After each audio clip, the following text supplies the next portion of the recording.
Hi, this is Vicki, and I'm here today to show you how to get started on the assignment for creating a modular grid. You'll see that I have Photoshop open, and I've loaded a few pictures from a branding that I went to a few years ago. I'm going to create a custom page using the grid and some guides in order to place these photos and a little bit of text in an organized manner. So I'm going to go ahead and open a new file. Oops, sorry. I'm not going to open a new file. There we go. Open or file new. And I want to go ahead. I've set up this custom, but you could just go over here and put in your own width and height. I put in the resolution as 96. You'll see that there are some preset files that you can open, including a letter. And if you choose that letter, all you have to do then is just change the resolution from 300, which we don't really need for the web, to 96 or 72. And then I have my file open. I'm going to go ahead and fit that on the screen so you can see it a little bit better. And then I'm going to turn on my grids. So I'll go up to View, and I'll go down to Show, and I'll put Show Grid. You'll see that a little grid pops up that covers the entire page. You can adjust the increments of this grid by going up to Photoshop, Preferences, and going to Guides, Grids, and Slices. You can change the color of your guides. You can change the color of your grid. You can decide how often you want your grid lines. I'm just going to go ahead and leave it at the default. Now, one thing I like to do first is draw out some guidelines for my margins, side to side, and top and bottom.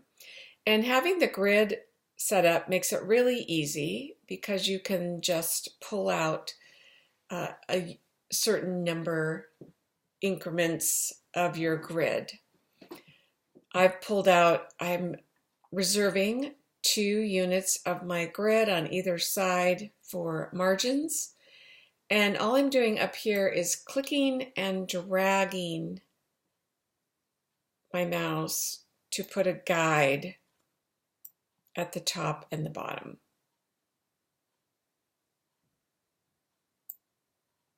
And once you do that, if you make a little mistake, you can always grab it with the Move tool and readjust it.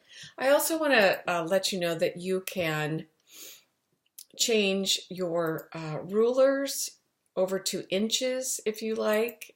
If you're, you can, if you like inches better than pixels, just feel free to go ahead and change that. Okay, so I now have a background layer. I'm going to leave my background layer alone so that if I want to go back later and fill it with a color or something like that, I can. I'm going to work from here out on separate layers. And I'm going to choose my rectangular marquee tool. I'm going to draw out a square, which is pretty easy using the grid. And once I have this square drawn out, I'm going to go ahead and set a fill color. It doesn't matter what you set these fill colors as.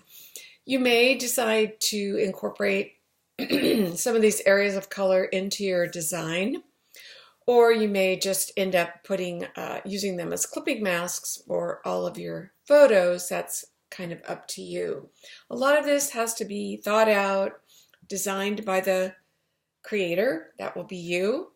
So feel free to work this design out on paper or just do as I'm doing and work it out on the screen. Once I have my color, I can choose my paint bucket tool, which is hidden under the gradient tool, and I can fill that square with my color. Now I want to repeat this square across this row and I want to add some more rows. But I want each one to be on its own layer because my plan is to have each of these squares be a clipping mask for my photos. So in order to copy this and put it on its own layer, I can either go up to the layer, go New, and go to Layer via Copy, or I see there's a keyboard shortcut, which for me on a Mac is Command J, probably Control J for those of you on a PC. So now I can just go Command J, and that copied this layer onto a new layer, and using the Move tool, I can move this to the side to start filling in my row. I'm going to do that again, and you'll see that each time a new layer is formed, try to get it all lined up, and one last time.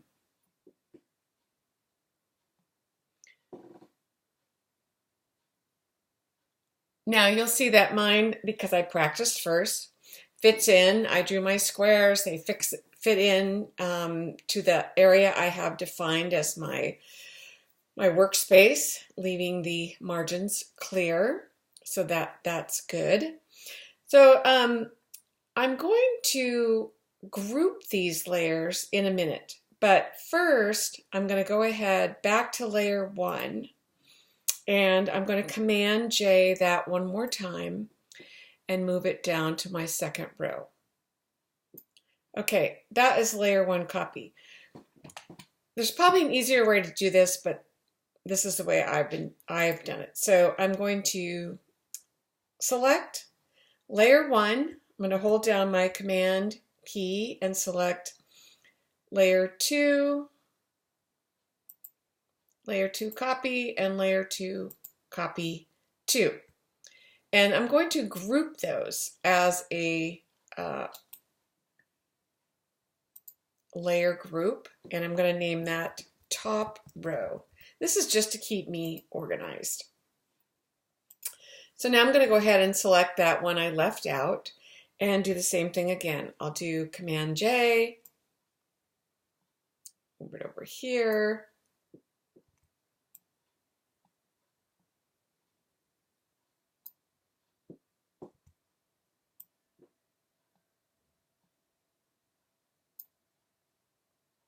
I'm going to go back, copy that one, Command J, and start my third row. That is layer 1 copy 5, so I'm going to select everything except that and group it into my middle layer.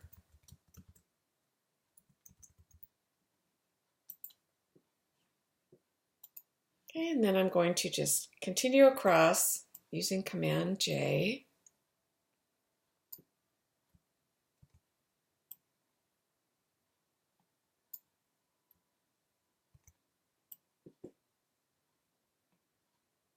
Now use your grid and don't forget to go back and line things up if you weren't careful the first time. And now I can just take these remaining 4. So I can hold down the Shift key and then right click and group those as my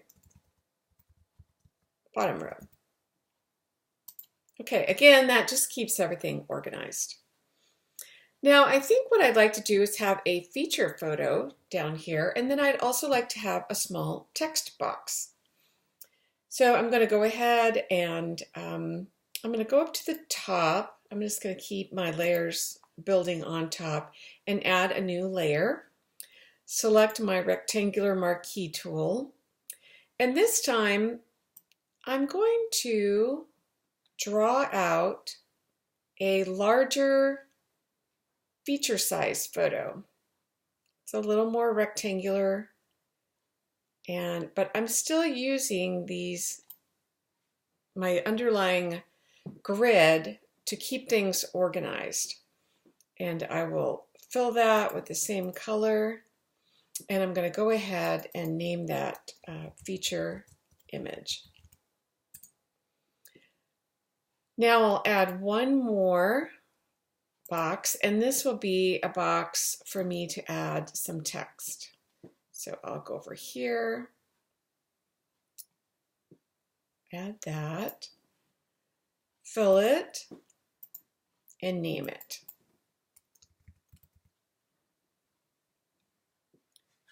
And then the last thing I'm going to do, because I'd like to actually turn off the underlying grid, is I'm just going to go ahead and pull out a few more guides from my rulers. There'll be a little less clutter on my page, but I'll still have the important underlying structure of this page. So you see I'm drawing out from the left ruler a bunch of vertical lines. I'm going to do the same thing from the top ruler, and that also alerts me that this is a little bit large. I might want to go back and adjust that rectangle. And I'm just adding these at the top and the bottom of each row.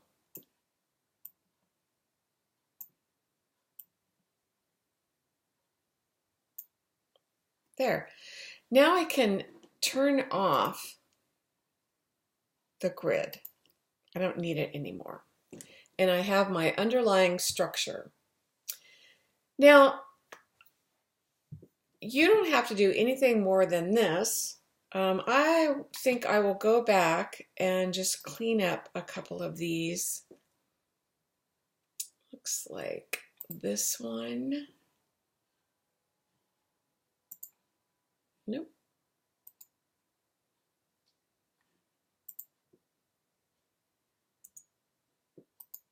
I don't know why it's not letting me pick that one. Okay, let me choose another tool and deselect that. There we go. Okay. There we go. I'm just gonna, I noticed that it wasn't quite the right size. So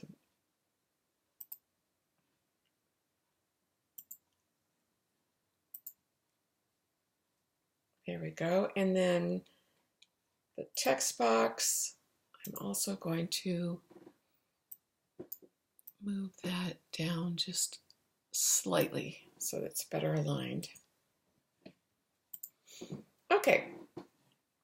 Now, one thing I'm going to show you that you can do is, so you have your underlying grid, but that doesn't mean you have to have everything look so uniform. So I'm going to actually take this upper left square and I'm going to stretch it out and fill this whole area that's made up right now of 4 individual squares. So actually, no, I'm just gonna combine 2 right now. So these are all just design decisions. So I'm gonna find in my top row, I'm gonna turn off the visibility on that square, and by turning it off and not eliminating it, if I change my mind, I can always go back. And then using my move tool, I'm just gonna stretch this one out.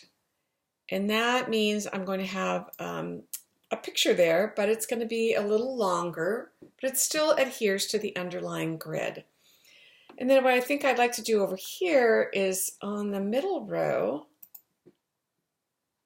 let's see, I'm going to make one that is 4 times as big. So on the bottom row, I'm going to go ahead and turn off the visibility of these 2. But I'm not going to eliminate them, because that way if I change my mind, I can just go back and re-add them. And then on, let's see, middle row, there we go. I'm going to, oops, Let me turn off the visibility of this one. And then I can stretch this one out.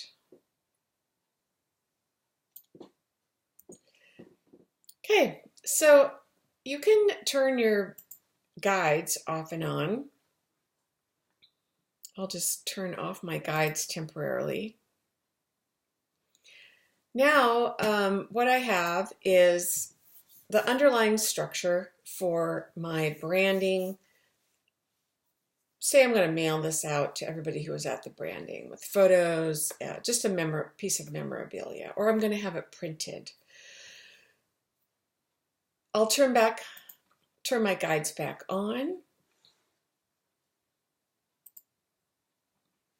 And now I can start to add some photos. I'll start at the top. I'll go to my top row. I'll choose this left-hand top layer, the rectangle. And I'm going to go over to my photos and decide which one I want to have in there. I like this one. One thing you need to make sure of when you are adding pictures to your grid is that the resolution is the same. So I already changed this one, but if we go over here to this one and we go up to image size, you'll see that my resolution is actually 300. So before I use that picture, I want to reset the resolution to match the resolution of my new document. So going back over here, I checked my resolution. Using the Move tool, I'm going to click on the image and just drag it over to the tab of my new document. You'll see that it's really big. You'll also see that it dropped in just above the layer 1 that I had selected. And what I want to do is apply a clipping mask. So with the layer that I just dragged over that contains the image, I will right click and I will say create clipping mask. And you'll see that now there's a downward arrow, and it means that the rectangle underneath has now created a mask for my new image. It's really too big, but when I can see the bounding boxes here. So I'm going to hold down my shift key and I'm going to resize this until I get the picture just the way I want it. I can resize it all the way down if I like, or I could choose to crop. See this, I don't really like this area here with the pole. So again, holding down the shift key, I really just want to get this person and maybe the cows in there. So once I get it the way I like, I'll go ahead and hit the return key, and then that picture is in its little frame and cropped to fit that frame. Now you would continue on, and I would go to the next layer, again, drag over a picture, and continue to fill in all these little squares of the top row. In order to save time, I'm going to go down to the middle row, and I'm going to just work on this larger picture right here. So I will go back to one of my branding pictures and decide which one works out well there. I'm going to check the resolution, and that's good. Use my Move tool, click on the image, drag it over, and drop it in. Again, it's a little too big. What I like to do is clip it first. So right click, create clipping mask, and then I'm going to resize this and move it around until I like the way it fits in that square. And then I'll commit that change. and continue on. So I would fill all these up.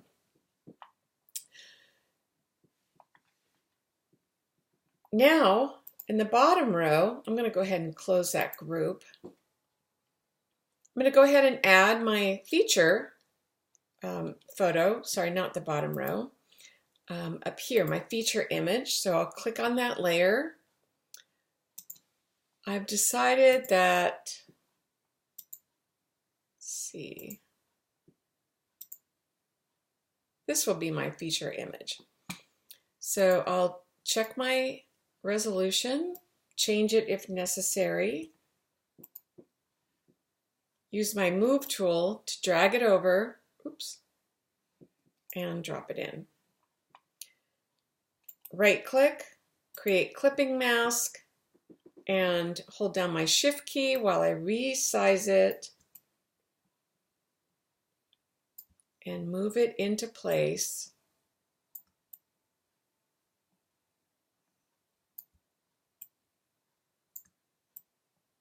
Just the way I like it.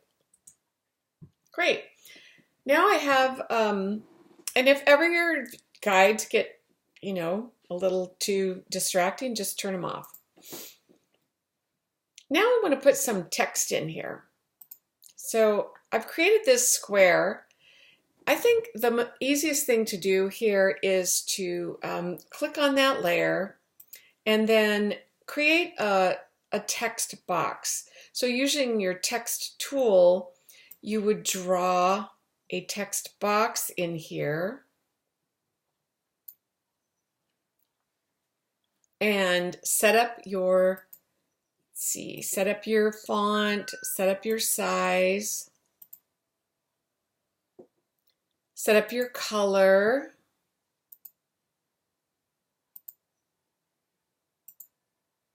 and then start typing. Let me zoom in on this just a little bit.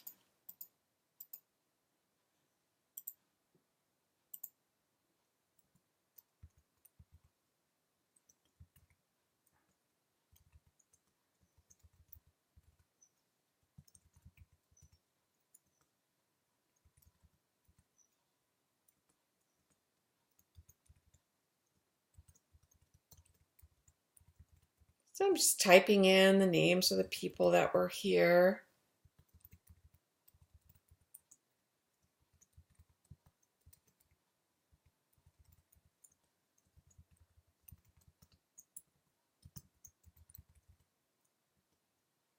I might put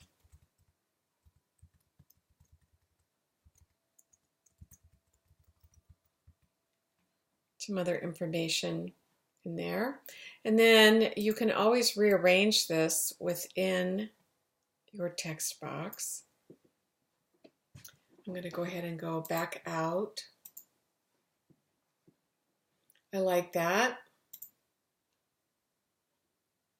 And you can also do things like you could also add sort of a headline or an overlay.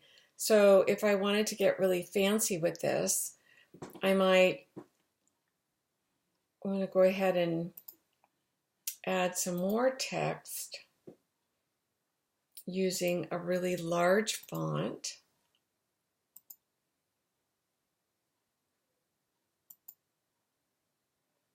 I'll change the color of that. I'll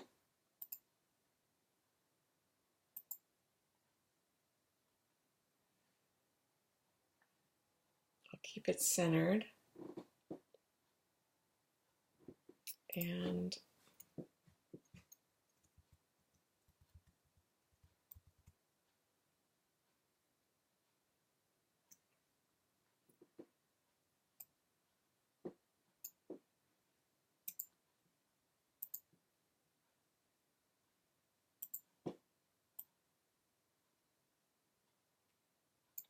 I could lower the opacity of that, either the fill or the whole layer.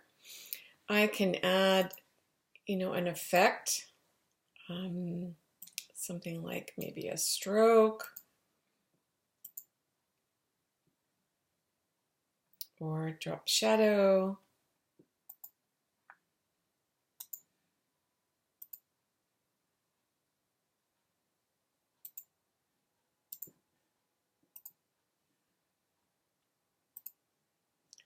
I can, move that around. Again, I can use my guide. And when I'm done, I should have something that is unique, organized, and that I could duplicate again and again. I could actually use this for multiple pages if I was creating pages on a website. Let me, sorry, I can't talk and think at the same time. There we go. You can go back and color in your background. You can add strokes around your individual pictures to make frames. There's any number of things you can do once you've created this, basic structure. So that's how I'd like you to go about your assignment. You can either be in landscape mode or portrait mode, as I've done.